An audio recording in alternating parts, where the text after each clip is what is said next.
My stepmom said I was too dramatic to join her family Christmas photo, so I showed up in a full gothic wedding dress and made it unforgettable. I, 16F, have always been a weird kid. Not in a bad way, just in a I read Victorian ghost stories for fun and wear boots in July kind of way. My real mom passed away from cancer when I was 9 years old, and I still remember the exact smell of the hospital room. Hand sanitizer and old flowers and that faint chemical sweetness of morphine. I remember holding her hand while she slept. I remember the last time she opened her eyes. She looked at me and tried to smile, but she was too tired. I was 9. I learned what grief tasted like before I learned how to cook a proper egg. 2 years after she died, my dad remarried a woman named Patricia.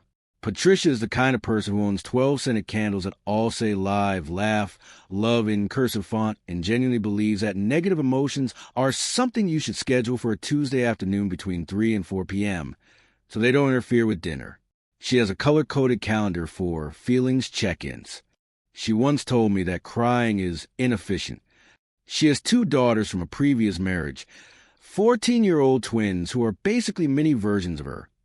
Matching blonde highlights, matching pastel sweaters from the same expensive brand, and a shared hobby of loudly pointing out when my eyeliner is too much or when my outfit looks like a funeral. They call my room the cave. They think they're being clever. I've stopped caring. For the most part, I've learned to coexist with them. Coexistence is a survival skill that children of divorced and remarried parents develop early. You learn to make yourself small. You learn which cupboards you're allowed to open and which ones belong to the family. You learn to eat dinner alone in your room while they have their family meals downstairs, laughing at shows you're not invited to watch. You learn to hear your name being whispered in the hallway and pretend you don't notice. I stay in my room with my books and my baking blogs. I bake when I'm stressed, which is often. I make elaborate chocolate cakes with raspberry filling and salted caramel drizzle. I make sourdough bread that takes 3 days to proof, feeding the starter like a pet. I make lemon tartlets that my real mom used to love, with a recipe handwritten on an index card that still has a faint coffee stain on the corner. Nobody in Patricia's household touches anything I bake because Patricia says my desserts have too much sugar and aren't aesthetically appropriate for a clean kitchen. The twins once threw away an entire batch of my brownies because they looked weird. I found them in the outside trash can, still warm. I cried for an hour. Then I made another batch and ate the whole thing myself. My dad travels a lot for work, sometimes 3 weeks out a month. So most of the time it's just me, Patricia, and the twins in a house that feels like a furniture catalog from 2015 threw up on a beige sofa.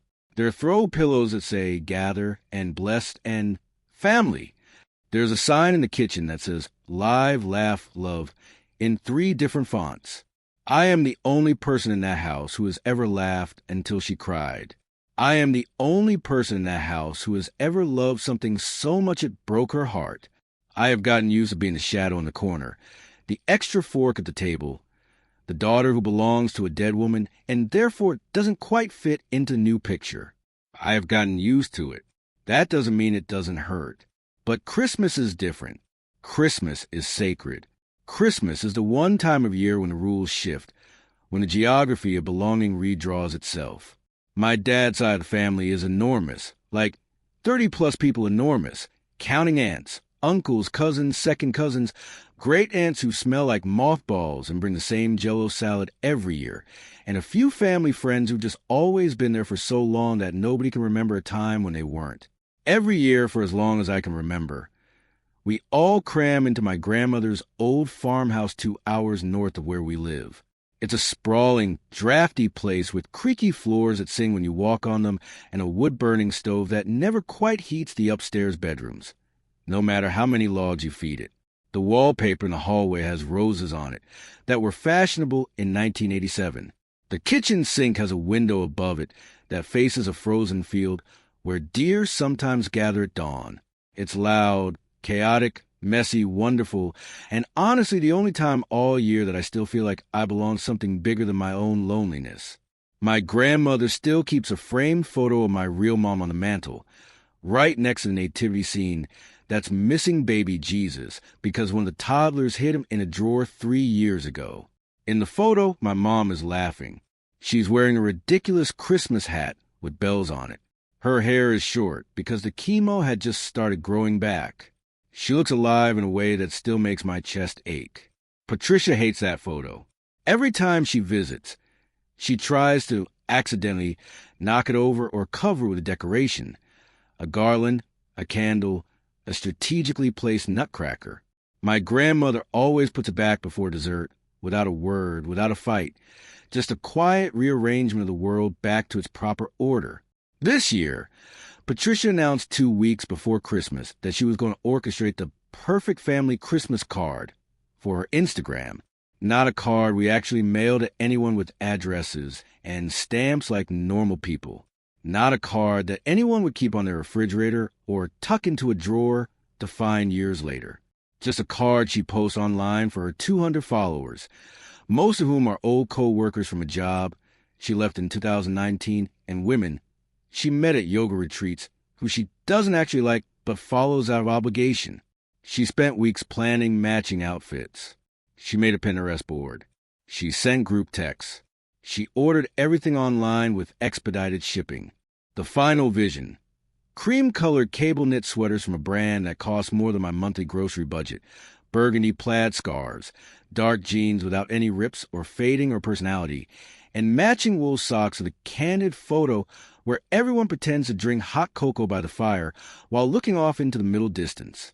Everyone had to wear the exact same color palette. Everyone had to smile the same way, not too big, not too small, just a gentle, I am fulfilled by my family, sort of expression. Everyone included me? No.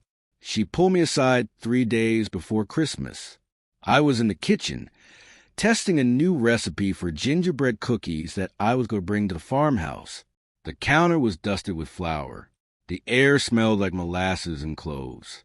I was happy, actually, for the first time in weeks, focused on measuring and mixing and the simple satisfaction of creating something from nothing. Patricia stood in the doorway with her arms crossed, the twins hovering behind her like matching blonde angels of judgment. They were both wearing matching pajamas with reindeer on them. It was 4 p.m. I will never forget that detail. Patricia said, "Honey, you know I love you like my own." She doesn't. She has never once said this before or since. She has never once hugged me without it feeling like an obligation. She has never once asked about my day and waited for the answer. But this year's photo is just for immediate family. You understand, don't you? You're just a little much for the aesthetic. She gestured vaguely at my face. I wasn't wearing makeup. I was wearing flour-dusted sweatpants and an old band t-shirt. The black lipstick you like, the boots, the whole dark thing you're going on, it doesn't fit the vibe. The twins are at an age where their photos matter, and I just don't think you look cohesive with the rest of us. The twins smirked. One of them, I still can't tell them apart, whispered something to the other. I didn't hear what it was. I didn't need to. I didn't cry. I stopped crying in front of Patricia 2 years ago, after she told me that my grief over my mom was bringing down the vibe at a family barbecue. I had been looking at an old photo on my phone, just for a second, and I got quiet. Patricia noticed and pulled me aside and said, in a voice that was supposed to be kind but wasn't, "Honey, everyone misses her, but you need to learn to compartmentalize. You're making people uncomfortable." I was 12. I didn't even know what compartmentalize meant, but I learned. I learned to cry in the shower with the water running. I learned to press my face into my pillow when I couldn't sleep. I learned to swallow the grief before it reached my mouth. So when Patricia said I was too much for the family photo, I just stood there, holding my mixing bowl, watching the twins smirk at each other, feeling the flour dust settle on my arms. Then I said okay. I said okay in a very quiet voice, and I walked to my room, and I closed the door, and I did not lock it because locks are not allowed in this house, because Patricia says locked doors create division. But I pushed my dresser in front of it anyway. Then I sat on my bed and stared at the wall for a very long time. Then I called my dad. He was already at the farmhouse helping my grandmother set up tables and string lights along the porch railing. I could hear laughing in the background, the sound of my cousins playing cards, someone yelling about a spilled drink. I told him what Patricia said. I told him exactly how she said it. The words, the tone, the twins behind her. He was quiet for a long time. Then he sighed. That sigh, that long, heavy, defeated sigh that I have heard 1,000 times. It's the sigh of a man who has already chosen his battles and lost most of them. It's the sigh of someone who is tired in a way that sleep cannot fix. He said, I'll talk to her. But he didn't. He never does. He's a good man, my dad. He taught me how to ride a bike. He reads the same books I do, so we can talk about them. He still wears his wedding ring from his marriage to my mom on a chain around his neck. So Patricia doesn't have a seat on his finger. He loves me. I know he does. But he loves not fighting more. He loves the silence more than he loves the truth. And I have learned, over the years, not to expect him to save me. I have learned to save myself. So I sat on my bed for a long time, staring at the wall, and I thought. At first I just felt hollow. That particular hollow that comes after a small cruelty. The kind that isn't dramatic enough to scream about, but sharp enough to draw blood. Then the hollow started to fill with something else. Something hot and sharp and strangely clean. Like the first sip of really strong tea on a cold morning. The more I thought about Patricia's words.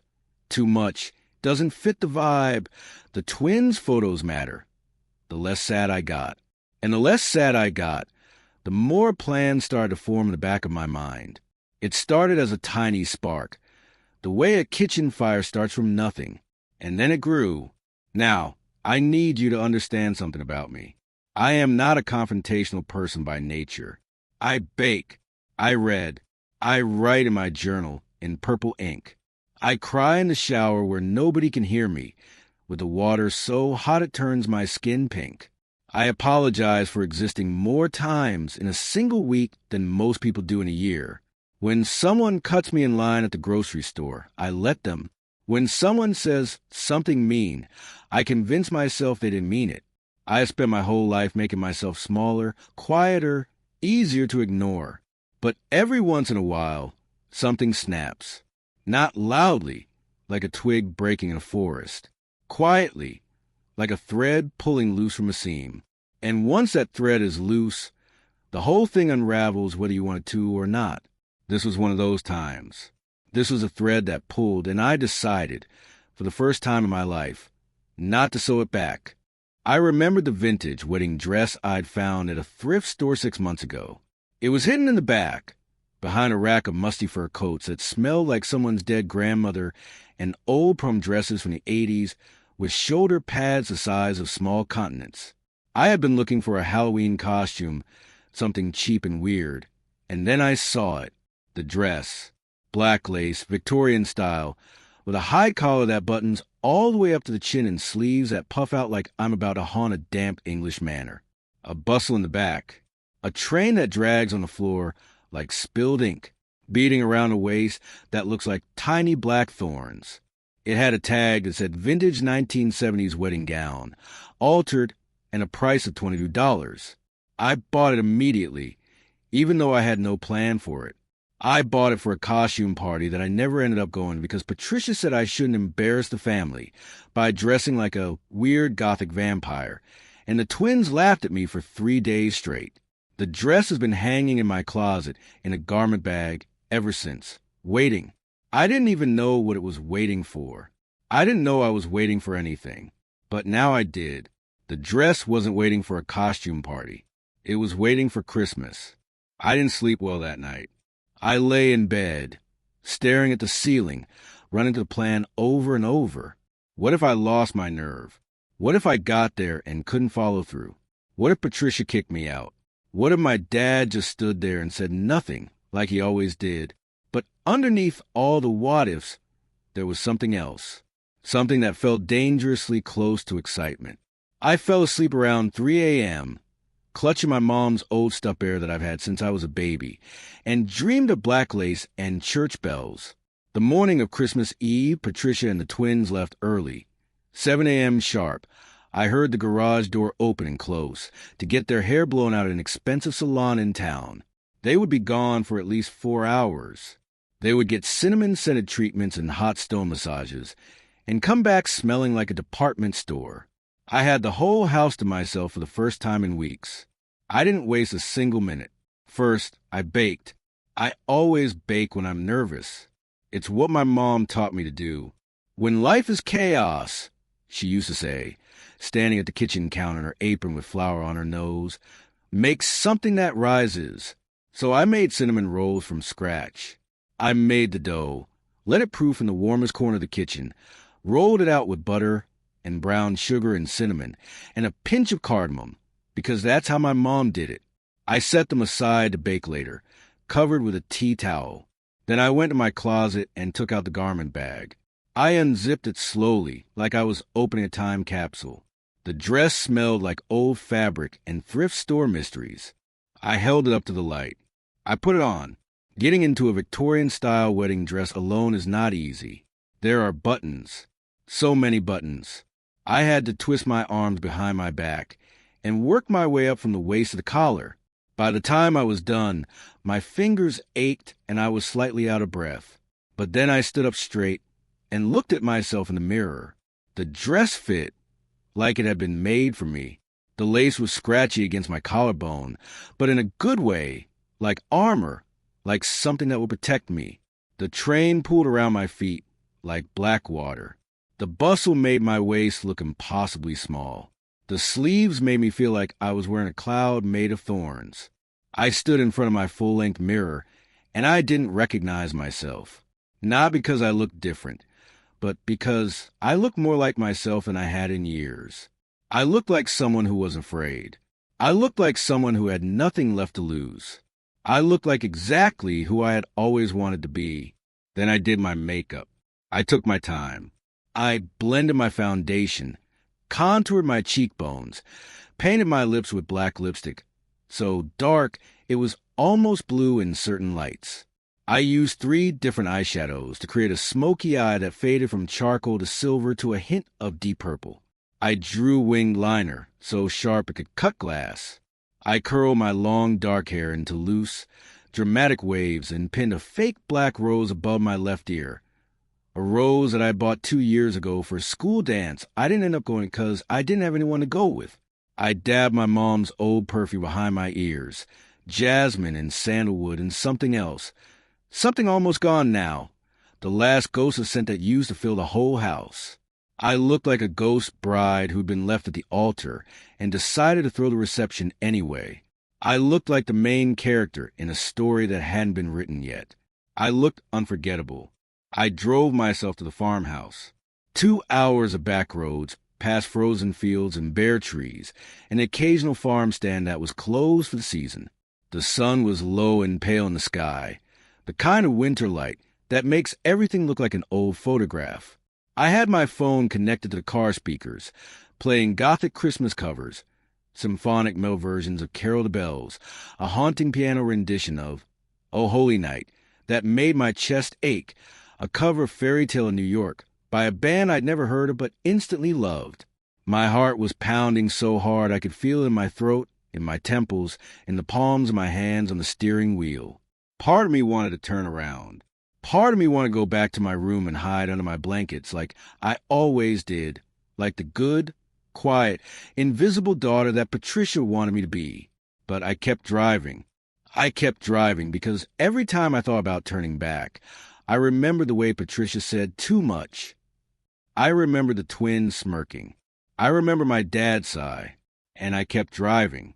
When I pulled into the gravel driveway of the farmhouse, there were already 20 cars parked on the grass. My hands were shaking as I turned off the engine. I sat there for a full minute, just breathing.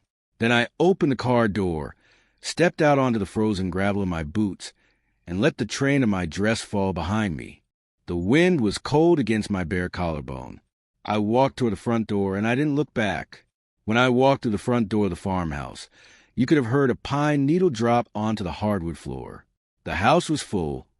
30-something people packed into the living room and kitchen and hallway, laughing, drinking eggnog, arguing about football, chasing toddlers, singing along to Christmas carols on the stereo.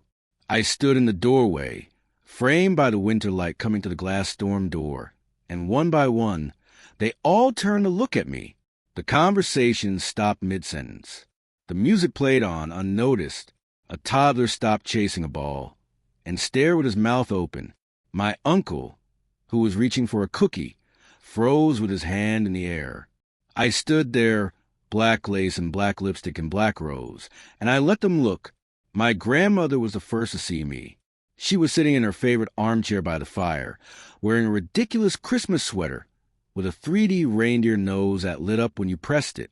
She had a glass of white wine in one hand and a plate of cheese in the other. She took one look at the black lace dress, one look at my face, and then she laughed. Not a mean laugh, not an embarrassed laugh, not the kind of laugh that makes you want to disappear. A delighted, surprised, full-belly laugh that made her eyes crinkle and her shoulders shake. She set down her wine and her cheese and stood up, and she walked toward me, and she said, loud enough for everyone in the room to hear, "Well, Josephine, now that's a Christmas outfit.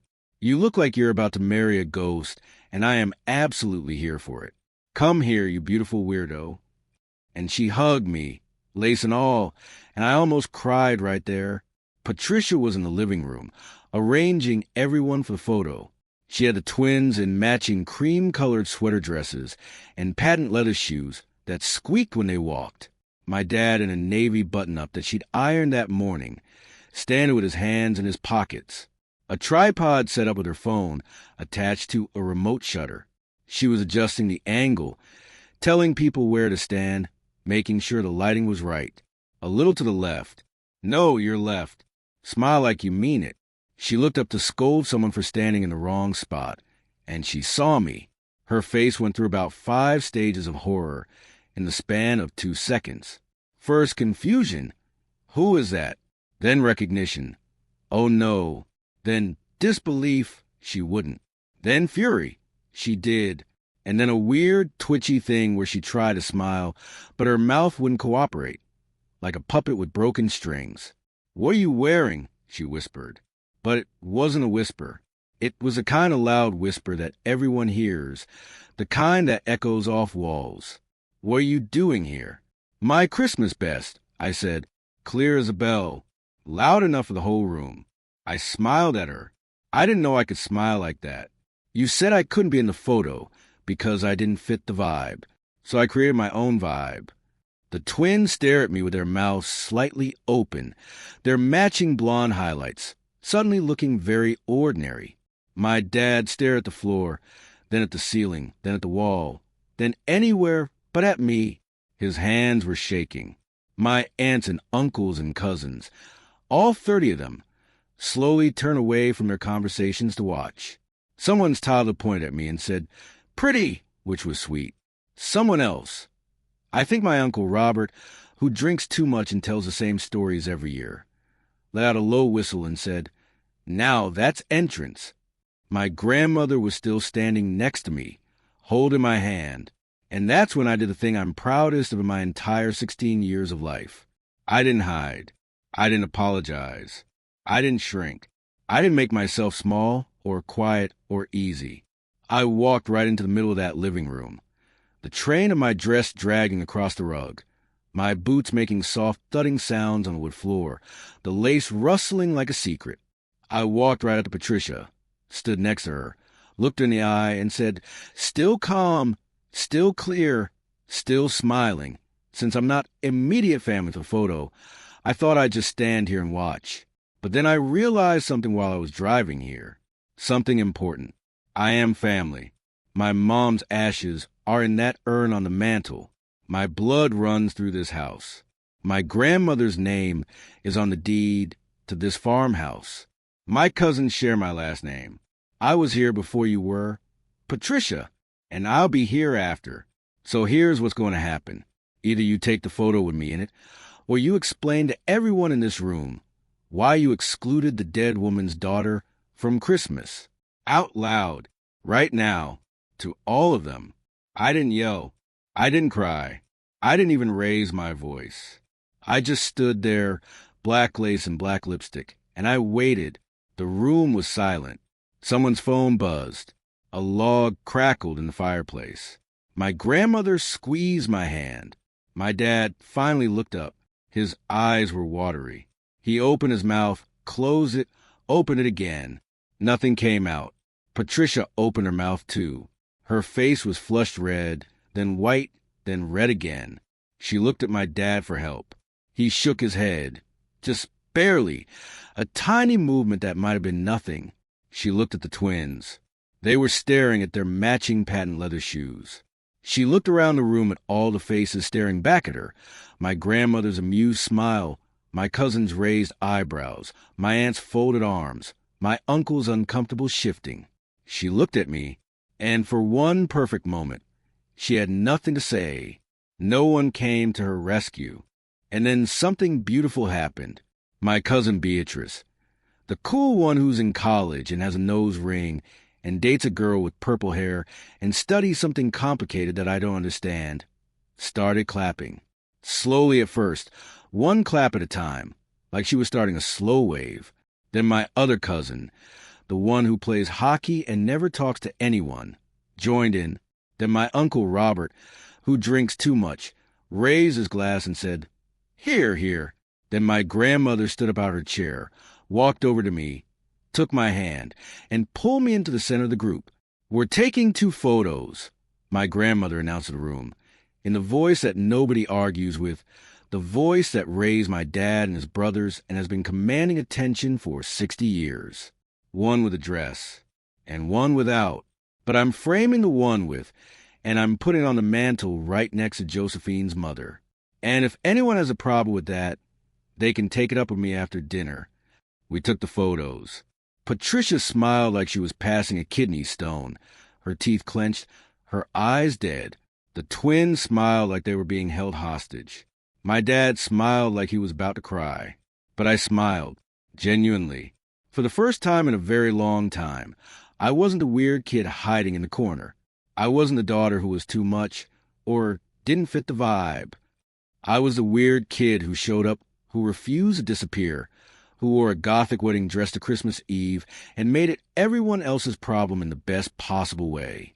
I was the main character in my own life for once, and it felt amazing. After the photos, after the eggnog and the cookies and the chaos, my dad found me in the kitchen. I was cutting the cinnamon rolls I brought, arranging them on a platter, trying to keep my hands from shaking. The kitchen smelled like butter and sugar and the wood-burning stove. He stood in the doorway for a minute, like he didn't know if he was allowed to come in. Then he walked over and hugged me. He didn't say sorry. He never says sorry. I don't think he knows how anymore. I think the word is rusted in his throat. But he hugged me for a long time, his face pressed into my hair, his arms tight around my shoulders. I could feel him breathing. I could feel the chain around his neck with my mom's wedding ring on it, pressing against my collarbone. And that was something. That was enough for now.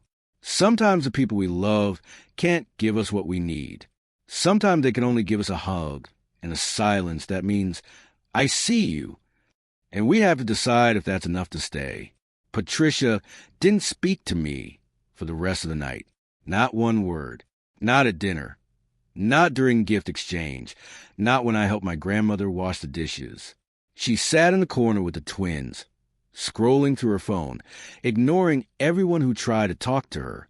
She posted the perfect family Christmas card on Instagram that same night. The one without me, just her, my dad, and the twins, all beige and cream and matching smiles, standing in front of the tree like a family that had never been broken. But someone, I'm almost positive it was my grandmother, though she would never admit it, commented under it. "Where's the gothic bride? You're missing someone." Patricia deleted the comment. Then someone else, my cousin Beatrice, probably commented the same thing. Patricia deleted that too. Then someone else. And someone else. And then Patricia just deleted the whole post about an hour later. Her 200 followers saw nothing. She didn't post again for the rest of the holiday. On Christmas morning, I woke up on the pull-out couch in the farmhouse living room, wrapped in a quilt that my great-grandmother had made by hand in 1942. The fabric was faded and soft, worn thin in some places, patched in others. It smelled like lavender and old wool. My phone was buzzing on the floor next to me. I ignored it for a while, buried my face in the quilt, pretended I hadn't heard it. But eventually I looked. There were texts from Patricia. "You embarrass me in front of everyone. You're grounded when we get home. No phone, no computer, no leaving your room. I'm taking your door off the hinges. That's what my mother did to me when I was disrespectful. I hope you're happy. You ruined Christmas." I read them all. I felt something cold settle in my chest. Then I deleted them without responding. I didn't block her yet. I wasn't ready for that. But I put my phone face down on the floor and went back to sleep for another hour. But then there was another message. From a number I didn't recognize at first. A photo of me in the black dress, standing in front of the Christmas tree, laughing at something my grandmother had just said. My hair was falling out of its curls. My lipstick was smudged from eating cinnamon rolls. The fake black rose had slipped sideways. I looked ridiculous. I looked tired. I looked happy. I looked like someone who had just survived something and come out the other side. And under the photo, a text. "Your mom would have loved this. She once wore a purple sequin dress to her sister's funeral." The whole church was speechless. The priest had to pause mid-sermon. "Your grandmother still tells that story every year. You come by it honestly. Kid, Merry Christmas." It was from Margaret, my mom's best friend from college, the woman who held my hand at the funeral when I was 9 and didn't know what to do with my grief, the woman who sent me a card every birthday, every anniversary of my mom's death, every holiday, the woman who has kept my mom's phone active as a memorial for 7 years, paying the bill every single month out of her own pocket, just so the number would still exist, just so I could have somewhere to send my messages. I've texted that number sometimes, on bad days, on good days, on days when I just need to feel like I was talking to her. And Margaret has been reading them, all of them, and now she had texted back from that same number with that photo, and I realized I had never been alone. I cried then. I cried sitting on the pull-out couch in my great-grandmother's quilt, holding my phone, the morning light coming through the frost-covered windows, everyone else still asleep. I cried until my eyes were swollen, and my nose was running, and the quilt was wet with tears. But they were good tears, the kind that clean you out from the inside, the kind that leave you empty and full at the same time. The rest of Christmas was loud and warm and full of food.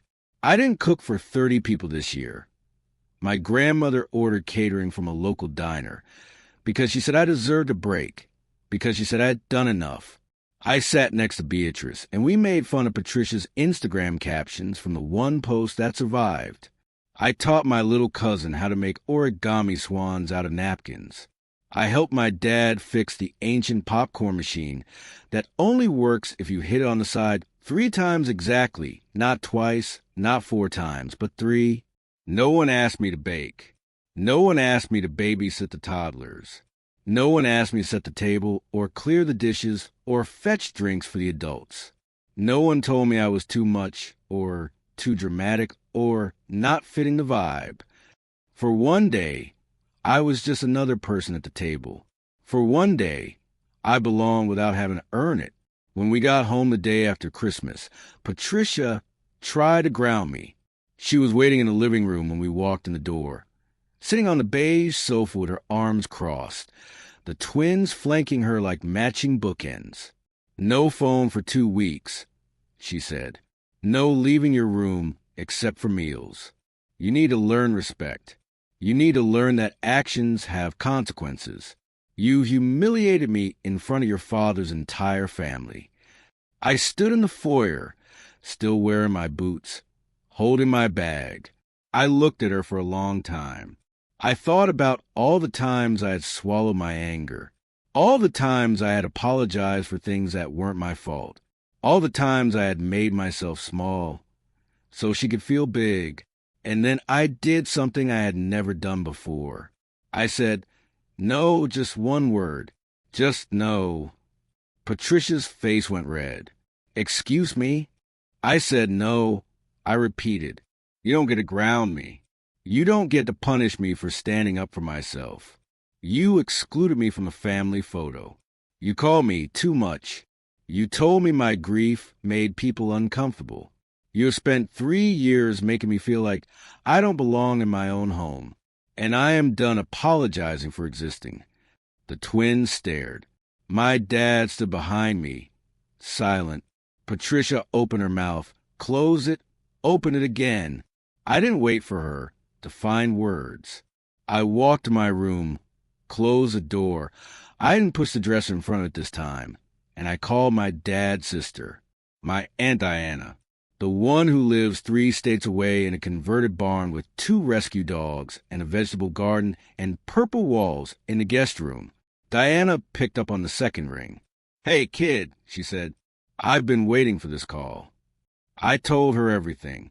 The photo, the dress, the farmhouse, Patricia's text, the threats about my door. Diana listened without interrupting. When I was done, she said, I have a room for you. It's already painted. I'll come get you myself if your dad won't drive you. You can stay as long as you need. A week, a month, a year, forever. Whatever you need. Your family, Josephine. That doesn't expire. I cried again, but good tears. So that's the plan. After New Year's, I'm packing my boots, my baking supplies, my photo of my mom, my collection of vintage cookbooks, my mom's old perfume bottle, almost empty now, and my gothic wedding dress.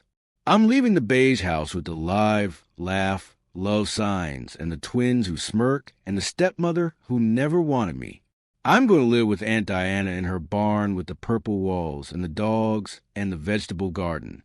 My dad says he'll visit every month. I believe him. I believe he means it. Patricia hasn't spoken to me since I said no. I don't know if she ever will again. And honestly, I'm okay with that. I'm more than okay with that. I'm relieved.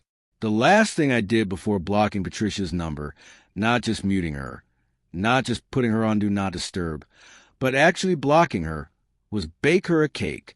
A chocolate cake with raspberry filling and salted caramel drizzle. The kind my mom used to make, the kind Patricia always said had too much sugar. I wrote on it in careful piped icing, in black frosting, sorry you're not dramatic enough to pull this off. I left it on the kitchen counter with a fork. I don't know if she ate it. I don't know if she threw it away. I don't care. The cake wasn't for her anyway. The cake was for me. It was my goodbye. And that's the story of how I ruined Christmas card photos forever. Got uninvited and reinvited and uninvited again. Wore a dead woman's wedding dress to a farmhouse party. Got 34 angry texts, 1 perfect photo. And finally found my people. My mom always said that the family you're born into is just the beginning. The family you choose, she used to say, sitting at the kitchen counter with a cup of tea. The people who see you and stay, that's the real one. Everyone else is just a guess. I didn't understand what she meant until I stood in front of that Christmas tree, black lace and black lipstick, and watched 30 people decide to laugh at me instead of at me. I didn't understand until I heard my grandmother say, "You beautiful weirdo," and my cousin clap, and my dad hug me without saying sorry. I didn't understand until Margaret texted me from my mom's old phone and showed me that I had never been invisible. Merry Christmas, Patricia. Happy New Year to everyone else. The ghost bride has left the building. She's going to live in a barn with purple walls and 2 rescue dogs. And she's going to bake whatever she wants. And she's never going to apologize for being too much again.